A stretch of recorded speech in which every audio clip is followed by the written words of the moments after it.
M I actually the strongest के episode 9 की शुरुआत में हम लोग हारुतो के क्लोन को देखते हैं, जो कि हारुतो को बताता है कि एक स्कूल ऑफिसर अचानक से उसके रूम पर आया था और उसने कहा कि हारुतो को एंट्रेंस सेरेमनी से पहले प्रोफिशिएंसी टेस्ट देना होगा, लेकिन मैंने वो टेस्ट देने से मना कर दिया। ये सुनकर हारुतो कहते हैं, क्यों, तुमने ऐसा क्यों किया? तो क्लोन कहता है, क्या तुम्हें पता भी है कैसा लगता है इस रूम में अटके रहने के लिए? मैं इतने दिनों से यहाँ पर हूँ। ये सुनकर हारुतो कहता है, हाँ मैं समझ सकता हूँ, लेकिन यही एक हमारा चांस हो सकता है। हारुतो सोचता है कि अगर वो टेस्ट के अंदर आंसर गलत लिखेगा तो एंट्रेंस सेरेमनी से पहले ही वो लोग हारुतो को स्कूल से बाहर निकाल देंगे। हारुतो इसी बारे में एक प्लान बनाता है और वो छुपके से एकेडमी में जा रहा होता है, लेकिन तभी पीछे से एक टीचर आते हैं जो कि हारुतो को देखकर कहते हैं कि तुम तो हारुतो हो ना, मार्गरेट ज़ेनफिक्स के बेटे हैं। तो हारुतो कहता है हाँ, जिसके बाद उन्हें जगह देता है अंदर जाने के लिए। वो टीचर अंदर जा रहे होते हैं तो वो हारुतो से अब कहते हैं कि हम तुम्हें ही एक्सपेक्ट कर रहे थे आने के लिए, आओ चलो मेरे पीछे आओ। जिसके बाद अब हारुतो भी उसके पीछे चला जाता है और अब वो क्लास को देखता है और कहता है कि ये क्लास तो काफ़ी अमेजिंग है, यहाँ पर 100 से भी ज़्यादा बच्चे आ सकते हैं शायद से। स्प्रिंग की स्टार्टिंग में ही मुझे स्कूल को अटेंड करना है, क्या मैं यहाँ पर दोस्त भी बना पाऊंगा? हारुतो दुखी होकर नीचे गिर जाता है और कहते हैं कि ये तो कितनी टेरिबल रियलिटी है। ये देखकर टीचर उसे कहते हैं कि क्या तुम ठीक हो? जिस पर वो कहता है हाँ। वो मन में कहता है कि इस एक्सट्रोवर्ट एनवायरनमेंट में मेरी एनर्जी ड्रेन हो रही है, मुझे हर कुछ करना होगा ताकि मैं इस एग्जाम में फेल हो सकूँ। जिसके बाद अब क्वेश्चन पेपर उसके सामने आता है। हारुतो कहते हैं कि सभी आंसर को गलत देने के बाद मैं जल्दी से यहाँ से निकल जाऊंगा। वो क्वेश्चन पेपर को ध्यान से पढ़ता है और कहता है कि एक्चुअली में मुझे इसमें से कोई भी आंसर नहीं आता है। तो हारुतो सभी के आंसर में लिख देता है कि मुझे नहीं पता है। थोड़े से क्वेश्चन सोल्व करने के बाद उसे एक बैरे मैजिक से रिलेटेड क्वेश्चन मिलता है और वो कहता है कि अगर मैं इसी तरीके से आंसर गलत देते रहूंगा तो लोगों को शक हो जाएगा, तो चलो मैं एक दो आंसर लिख ही देता हूँ। और अब क्योंकि हारुतो को सिर्फ बैरे मैजिक ही आता है, वो बैरे मैजिक के बारे में काफी अच्छी अच्छी चीजें लिखता है। जिसके बाद हारुतो देखता है कि लास्ट क्वेश्चन होता है एंशिएंट मैजिक से रिलेटेड। हारुतो को याद आता है कि उसने लाइब्रेरी में एंशिएंट मैजिक के बारे में पढ़ा तो था और उसने ये सब एक बुक से पढ़ा था जिसकी ऑथर का नाम काफी ज्यादा बड़ा है। हारुतो अब आंसर बड़ा देने लगता है, तभी उसे रियलाइज होता है कि वो बिना सोचे समझे काफी ज्यादा कुछ लिख चुका है। तभी टीचर उसकी आंसर शीटें लेते हैं और कहते हैं टाइम हो गया, अब बारी है रूम स्विच करने की, अब तुम्हारा माना लेवल असेसमेंट चेक होगा।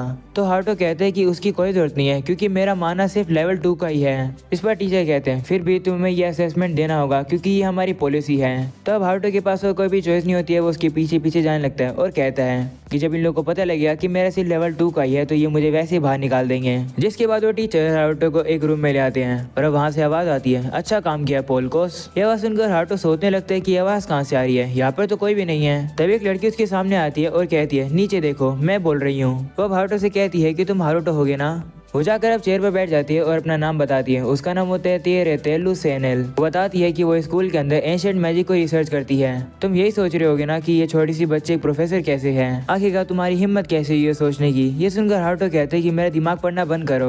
इसके बाद वो हारुतो से कहती है कि भले तुम्हें किंग का रिकमेंडेशन लेटर मिला हो, लेकिन अगर तुम मुझे पसंद नहीं आया तो मैं तुम्हें घर वापस भेज दूंगी एंट्रेंस सेरेमनी से पहले ही। ये सुनकर हारुतो चिल्लाकर कहता है क्या सच्ची में? ये सुनकर प्रोफेसर डर जाती है और कहती है कि तुम इतने एक्साइटेड क्यों हो गए इस बात पर। तभी पोलकोस वहाँ पर आता है और प्रोफेसर को हारुतो की आंसर शीट दे देता है। हारुतो की आंसर शीट पढ़ने के बाद वो थोड़ी सी हैरान हो जाती है और कहती है चलो अपना अगला असेसमेंट पूरा करते हैं। ये सुनकर हारुतो सोचता है कहीं मुझ पर गुस्सा तो नहीं हो गई है मेरे बेकार के आंसर देखकर। और अब अगले सीन में हम लोग देखते हैं सामने वहाँ पर क्रिस्टल रखा होता है। हारुतो अब उसके अंदर अपना मैजिक डालकर अपना मैजिक चेक कराने लगता है और अब वो क्रिस्टल काफी तेजी से ग्लो करता है और अब थोड़ी देर बाद ही वो क्रिस्टल पूरी तरीके से टूट जाता है। ये चीज देखकर हारुतो को रियलाइज होता है कि क्या प्रोफेसर अब गुस्सा होगी क्योंकि मैंने इतनी कीमती चीज तोड़ दी।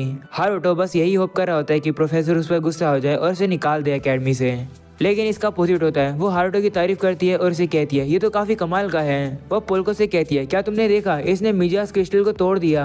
इससे पता लगता है कि इसके पास कुछ ज्यादा मैजिक है जिसे क्रिस्टल भी हैंडल नहीं कर पाया। इस सुनकर पोल्कोस कहता है लेकिन मैंने तो सुना है कि हारुतो का मैक्सिमम माना लेवल सिर्फ 2 ही है। तो प्रोफेसर अब कहती है कि मैं इस बात पर बिलीव नहीं करने वाली हूँ और वैसे भी अभी भी हमें समझ नहीं आया है मिजाज क्रिस्टल के लॉजिक के बारे में। मैजिक रिसर्चर के तौर पर हमें पहले वो समझना होगा इससे पहले कि हम लोग हारुतो की पावर के बारे में बात करें। प्रोफेसर अब कहती है कि सिर्फ इतना ही नहीं है बल्कि हारुतो के जो आंसर्स हैं वो भी काफी कमाल के हैं। क्वेश्चन इतने ज्यादा एडवांस है लेकिन फिर भी उसमें इतनी ज्यादा हिम्मत है कि उसने लिखा कि मुझे नहीं पता, मुझे ये आंसर पसंद है। और उसने बैरे मैजिक के बारे में जो एक्सप्लेनेशन लिखी है वो तो काफी कमाल की है और एंशिएंट मैजिक वाले पोर्शन के आंसर तो ऐसे लग रहे हैं कि मैंने ही लिखा है आंसर। ये सुनकर हारुतो कंफ्यूज हो जाता है और कहता है क्या इसे ऐसा क्यों लग रहा है। तभी हारुतो को रियलाइज होता है कि जिस बुक से उसने एंशिएंट मैजिक के बारे में पढ़ा था उसकी ऑथर यही प्रोफेसर है जिसका नाम ही इतना बड़ा था। वो प्रोफेसर कहती है कि मैंने डिसाइड कर लिया है, मैं हारुतो को अपने शरण में ले रही हूँ। मैं किसी और प्रोफेसर को हारुतो के ऊपर इंटरेस्ट नहीं डालने दूंगी। पोलकोस इसे सीक्रेट रखना। तो पोलकोस अब कहता है कि आप ही जो थी जिसने ये सब शुरुआत से ही किया। ये सुनकर हारुतो कहते हैं क्या, इसका मतलब इतनी देर से ये लोग मेरे मजे ले रहे थे। प्रोफेसर अब काफी एक्साइटेड होकर हारुतो से कहते हैं कि मैं रिसर्च को ज्वाइन करो। तो हारुतो उसे सीधा मना कर देता है और वो वहाँ से चला जाता है। वहीं प्रोफेसर उसे रोकने की काफी कोशिश करती है, लेकिन हारुतो बिल्कुल भी नहीं रुकता है। और अब अगले सीन में हम लोग देखते हैं हारुतो ये सब बातें जाकर अपने क्लोन को बता देता है और उसे कहता है कि बाकी सब कुछ अब तुम्हारे हाथों में है। वो दोनों परेशान हो जाते हैं और कहते हैं कि भले इस बार हम लोग फेल हो गए हों, लेकिन हम लोग अभी हार नहीं मानेंगे। और अब अगले सीन में हम लोग कॉपी को देखते हैं जो कि काफी दुखी होता है क्योंकि आज उसे एंट्रेंस सेरेमनी में जाना है। वहीं पर शार्लेट उसे लाकर एक गन देती है जो कि हारुतो ने उसे दी है ताकि कॉपी उसे जरूरत के समय पर यूज कर सके, क्योंकि उसके पास मैजिक जो नहीं है। जिसके बाद अब क्लोन चला जाता है और अब जैसी सेरेमनी खत्म होती है वो भागकर वहाँ से बाहर आ जाता है। वो अब खुश रहता है और कहते हैं कि आज के सारे इवेंट खत्म हो गए, मैं फाइनली अपने आप रूम में जा पाऊंगा। क्लोन वहाँ से जा ही रहा होता है तभी अचानक से उसे सामने से कुछ लोग आते हुए दिखाई देते हैं। उन्हें देखकर क्लोन कहता है कि ये तो एक्सट्रोवर्ट का ग्रुप है, मैं साइड में हो जाता हूँ। ऐसा बोलने के बाद हारुतो साइड में होकर चलने लगता है, लेकिन तभी एक बंदा पीछे मुड़ता है और कहता है तुम सुनो मेरी बात।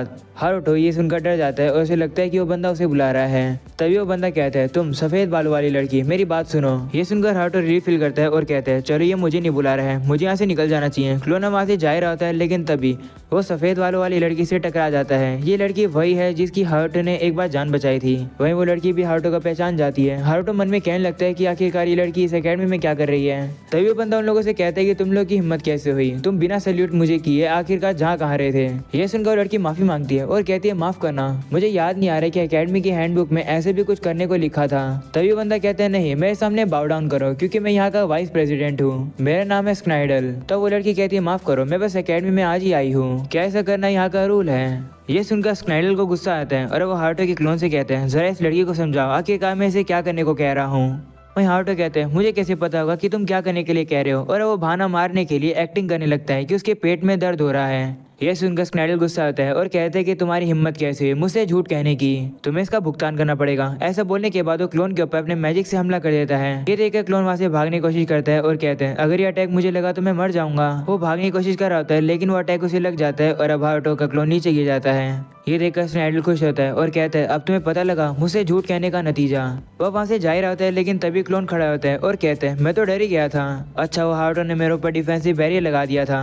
वहीं पर स्नाइडल उसे देखकर शॉक हो जाता है और कहते हैं कि मेरे अटैक से तुम्हें एक स्क्रैच तक नहीं आया। ये सुनकर हारुतो का क्लोन कहते हैं अरे नहीं, मुझे ऐसा दिखाना होगा कि मुझे दर्द हो रहा है। ऐसा बोलने के बाद अब हारुतो वापिस से अब दर्द में होने की एक्टिंग करने लगता है। ये देखकर स्नाइडल कहता है आखिरकार ये कैसे हो सकता है, तुम अभी तक खड़े कैसे हो।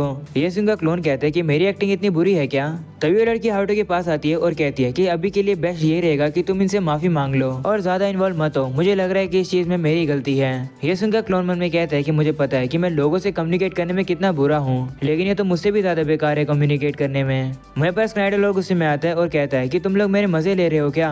ऐसा बोलने के बाद वो एक पावरफुल स्पेल का यूज करता है। ये देखकर एक लड़की उसे कहती है कि ऐसा मत करो, तुम इन्हें मार दोगे। तो स्नाइडल उसे कहता है चुप हो जाओ। वही क्लोन समझ जाता है कि अटैक काफी ज्यादा पावरफुल है। वो अब सामने से हटने के लिए कहता है उस लड़की से, लेकिन अब देर हो चुकी थी। स्नाइडल उसके ऊपर हमला कर देता है। इतने में हारुतो का क्लोन अब वहाँ से अपनी गन बाहर निकाल लेता है और अब उसके अटैक पर शूट कर देता है और अब दोनों का अटैक एक दूसरे से टकरा जाता है, जिसकी वजह से वहाँ पर एक ब्लास्ट हो जाता है। इस वजह से क्लोन थोड़ा दूर आकर के जाता है, लेकिन अब वो वापस से खड़ा होकर वहाँ से निकल लेता है। और अब अगले सीन में हम लोग देखते हैं जो भी कुछ हुआ क्लोन आकर सब कुछ हारुतो को बता देता है और बताता है कि उस इंसिडेंट के बाद प्रोफेसर उसके पीछे पड़ गई थी। ये सब सुनकर हारुतो कहते हैं कि तुम्हारे साथ तो काफी बुरा हुआ, तुम्हें अब जाकर थोड़ा रेस्ट ले लेना चाहिए। तब क्लोन भी मान जाता है और अब वहाँ से चला जाता है। हारुतो अब बेड पर आके बैठ जाता है और कहते हैं कि स्कूल के अंदर कुछ ना कुछ तो गलत है, बिना वार्निंग के मुझे मैजिक बैटल के लिए इन्विटेशन आ गया। और अब अगले सीन में हम लोग देखते हैं स्नाइडल के एक साथ ही आकर हारुतो को एक लेटर देती है जो कि होता है एक बैटल इन्विटेशन। तो हारुतो अब उसे मना कर देता है। तो लड़की कहते हैं कि तुम रिजेक्ट नहीं कर सकते हो, इससे मार्ग ज़ेनफिक्स का नाम खराब होगा और अगर तुम जानबूझ के हारोगे तो तुम्हारे साथ काफी ज्यादा बुरा होगा, तुम रिजेक्ट भी नहीं कर सकते हो। ऐसा बोलकर वहाँ से चली जाती है। पर हम लोग को पता लगता है कि वही व्हाइट बालों वाली लड़की ये सब देख रही थी। जिसके बाद हारुतो को दिखाया जाता है। वो कहने लगता है क्या ही मुसीबत है, मैं वाइस प्रेसिडेंट से लड़ूंगा, वो जरूर स्ट्रॉन्ग होगा, कॉपी को कुछ नहीं हुआ इसका मतलब वो उस पर इजी रहा होगा। हारुतो के दिमाग में बस यही प्लान आ रहा होता है कि वो किस तरीके से हार सकता है, लेकिन वो घायल नहीं होना चाहता है। जिसके बाद हारुतो अपने मैजिक का यूज करता है और उसे पता चलता है कि वही व्हाइट बालों वाली लड़की उसी लड़की से बात कर रही होती है और वो उसके साथ घोड़ा गाड़ी में बैठकर चली जाती है। ये देखकर हारुतो समझ जाता है कि ये स्नाइडल के घर पर जा रहे हैं। जिसके बाद वो लड़की स्नाइडल के पास आ जाती है और उसे कहती है कि इस ड्यूल को खत्म कर दो क्योंकि ये सब मेरी वजह से हुआ है। तुम्हें देखकर लगता है कि तुम्हें काफी इंजरी हुई है उसके अटैक की वजह से। तुम लड़ने की कंडीशन में बिल्कुल भी नहीं हो। ये सुनकर स्नैडल गुस्सा आता है और उसे कहता है चुप हो जाओ। वो अपने ड्रिंक को उसी हीलर के ऊपर फेंक देता है और कहता है कि तुम क्या मुझे जल्दी हील नहीं कर सकती हो। तो वो हीलर माफी मांगती है और कहती है मुझे माफ कर दो। ये सब देखकर हारुतो कहता है कि स्नैडल कितना ज्यादा बुरा है, आखिरकार ये लड़की उसके पास अकेले क्या करने गई है। और स्नैडल उस लड़की की बात मान ही नहीं रहा है। तो वो लड़की कहती है कि ये सब मेरी वजह से हुआ है, तुम मुझे अब क्या करना चाहिए। तो स्नैडल कहते हैं मुझे पता है, तुम यहाँ पर बिना कपड़ों के नाचो, अगर तुम ऐसा करोगी तो शायद से मैं डुअल को रोक दूंगा। तो उस लड़की के पास और कोई भी चॉइस नहीं होती है, वो उसे कहती है ठीक है, अगर यही बात है तो मैं ऐसा करूंगी। ये सब सुनकर हारुतो कहता है कि ये लड़की मजाक कर रही है ना। लेकिन तभी हम लोग देखते हैं वो लड़की अब अपने आधे कपड़े उतार देती है और अब उसे शर्म आ जाती है और अब वो बीच में ही रुक जाती है।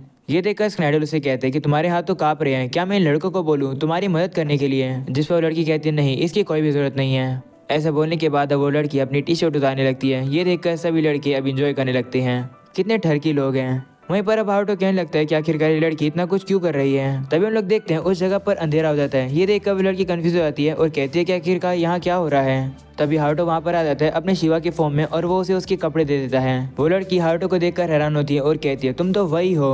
तब हारुतो उस पर गुस्सा होता है और अब उसे कहता है कि जरा अपने ऊपर रिस्पेक्ट रखो, तुम ये सब क्यों करी थी, जल्दी से अपने कपड़े पहनो और घर चली जाओ। ऐसा बोलकर हारुतो वहाँ से चला जाता है। वहीं पर स्नैडल को दिखाया जाता है जो कि कहने लगता है कि यहाँ क्या हो रहा है, लाइट्स को ऑन करो। तब हारुतो वहाँ पर आता है और उसे कहता है कि हम लोग अलग डायमेंशन में हैं और यहाँ पर तुम्हारी मदद करने कोई नहीं आएगा। ये सुनकर स्नैडल उसे कहता है कि तुम कौन हो और तुमने ये कैसे किया। तब हारुतो उसे कहता है मैं हूँ शिवा, इंसाफ का रक्षक, तुमने काफी पाप किए हैं और मैं तुम्हें उन्हीं की पनिशमेंट देने आया हूँ। यह सुनकर स्नैडल गुस्सा आता है और कहते हैं क्या तुम मुझे पनिशमेंट देने आए हो, ये लो मेरा हमला। वहीं पर अब हारुतो अपने मैजिक का यूज करके उसके हाथों में एक ब्लॉक डाल देता है, जिसकी वजह से स्नैडल को काफी दर्द होने लगता है और वो कहता है कि ये क्या हो रहा है, तुमने ये क्या किया। तो हारुतो से कहते हैं कि तुमने जो पाप किए हैं उसकी वजह से मैंने तुम्हारे ऊपर वाइस ब्लॉक लगा दिया है। तुमने 3 पाप किए हैं। सबसे पहला पाप, तुमने एक न्यू स्टूडेंट के ऊपर बिना बात पे लड़ाई शुरू कर दी। तो स्नैडल कहता है कि मैं हेफन फैमिली का अगला हेड बनने वाला हूँ और मैं वाइस प्रेसिडेंट भी हूँ। अपर क्लासमैन होने के नाते मैं तो बस अंडर क्लासमेट्स को गाइडेंस दे रहा था। तो हारुतो कहता है कि उसे गाइडेंस नहीं कहते हैं। और तुम्हारा दूसरा पाप है डुअल, तुमने बिना किसी वार्निंग के अपने अंडर क्लासमेट को डुअल के लिए इनवाइट कर दिया। और तीसरा, तुम्हें लड़कियों को हरास नहीं करना चाहिए था। उस लड़के से वो सब कहते हो तो तुम्हें शर्म नहीं आई। तुम्हारे इन्हीं सब पापों की वजह से मैंने ये तुम्हारे ऊपर लगा दिया है। तुम थोड़े समय के लिए इसी के साथ जियोगे। अगर तुमने मैजिक का यूज किया या फिर इसे बाहर निकालने की कोशिश करी तो तुम्हें और ज्यादा दर्द होगा और ये और ज्यादा अंदर जाता जाएगा। ये सुनने के बाद भी स्नैडल अपने मैजिक का यूज करके उसे बाहर निकालने की कोशिश करता है और अब उसे काफी ज्यादा दर्द होने लगता है। ये सुनकर हारुतो से कहते हैं कि मैंने कहा था तुमसे ऐसा मत करना, इस हालत में अब तुम नहीं लड़ पाओगे, इसलिए डुअल को कैंसिल कर देना। ऐसा बोलने के बाद हारुतो वहाँ से चला जाता है, जिसके बाद अब वहाँ से अंधेरा हट जाता है। सभी लोग स्नैडल की हालत देखकर हैरान होते हैं और वो उसको हील करने लगते हैं। लेकिन तभी स्नैडल को दर्द होने लगता है और वो उनसे कहता है नहीं ऐसा मत करो। उसकी ये हालत देखकर कुछ बच्चे हंसने लगते हैं। ये देखकर स्नैडल काफी गुस्सा होता है और कहता है शिवा मैं तुम्हें छोड़ूंगा नहीं। और अब यहीं पर हो जाता है ये एपिसोड खत्म। तो मिलते हैं अगले एपिसोड में। और हाँ, मेरे गेमिंग चैनल पर एक न्यू वीडियो आ चुकी है तो उसे जाकर देख लेना, लिंक डिस्क्रिप्शन और कमेंट में मिल जाएगा। शुक्रिया यहाँ तक वीडियो देखने के लिए। अब बाय।